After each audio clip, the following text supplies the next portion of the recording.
combustion du bois est productrice de particules. Ces particules ont deux origines.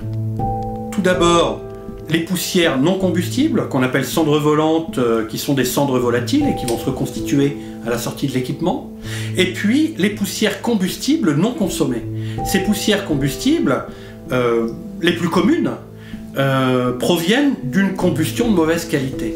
Et donc, ce sont des poussières qui sont constituées de goudron, de suie, d'aérosols, qui proviennent d'une mauvaise combustion. Et ces poussières sont de petite taille à très petite taille, et vont venir, lors de la respiration, se fixer au fond de nos alvéoles pulmonaires et ne plus en ressortir. Elles sont chargées en dioxine, en hydrocarbures aromatiques polycycliques, etc., qui font qu'elles sont très nocives. Donc, on ne peut pas se permettre d'avoir un fort développement de ces particules dans l'atmosphère. Et malheureusement, on se rend compte aujourd'hui qu'on a des phénomènes répétés, notamment en France, de présence de ces particules dans l'air ambiant. Les installations modernes ne participent pas, voire très peu, à cette production de particules. On a aujourd'hui des installations qui sont conformes aux réglementations européennes. Et si la réglementation devait se durcir, on a la possibilité d'ajouter des filtres à ces installations pour leur permettre de respecter la réglementation de demain. Par contre, quand on regarde d'où viennent ces particules dans l'air, on se rend compte qu'elles ont trois origines. La première, celle dont on parle le plus, les particules qui viennent des moteurs à explosion qui utilisent du diesel, donc au sein du parc automobile. Ensuite, les particules qui viennent des émissions industrielles. Et enfin, les particules qui viennent de la combustion du bois. Mais dans ces particules qui proviennent de la combustion du bois, la grosse part vient des feux de forêt. La combustion à l'air libre. Ces feux de forêt, sur un plan mondial, rejettent une quantité très importante de particules dans l'atmosphère. Pour ce qui est de la combustion du bois, que ce soit au sein d'une maison, une chaufferie domestique, ou au sein d'une commune ou d'une industrie, on se rend compte que finalement, le problème vient du parc vieux, vieillissant, d'installations de chauffage au bois qu'on a en France aujourd'hui.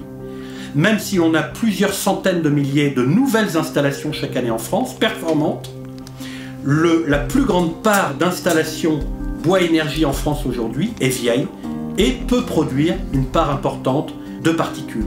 La solution pour régler ce problème de pollution particulière dans l'air ambiant est bien évidemment de faire appel à du matériel neuf, performant, certifié, mais également de renouveler le parc d'installations actuelles existantes qui sont vieillissantes et qui ne respectent plus aujourd'hui les réglementations européennes.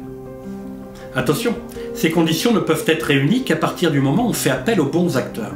C'est-à-dire qu'il faut tout d'abord acheter du matériel certifié qui soit fabriqué et vendu par des professionnels renommés, réputés sur un plan international.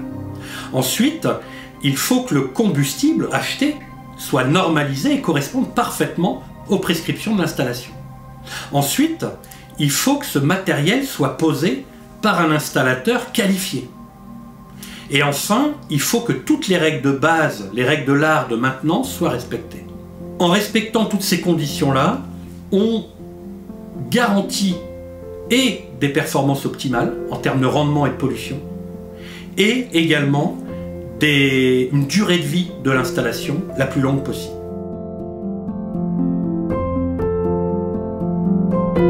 En conclusion, rappelons que le bois énergie, c'est aussi toute une économie utile à sa région.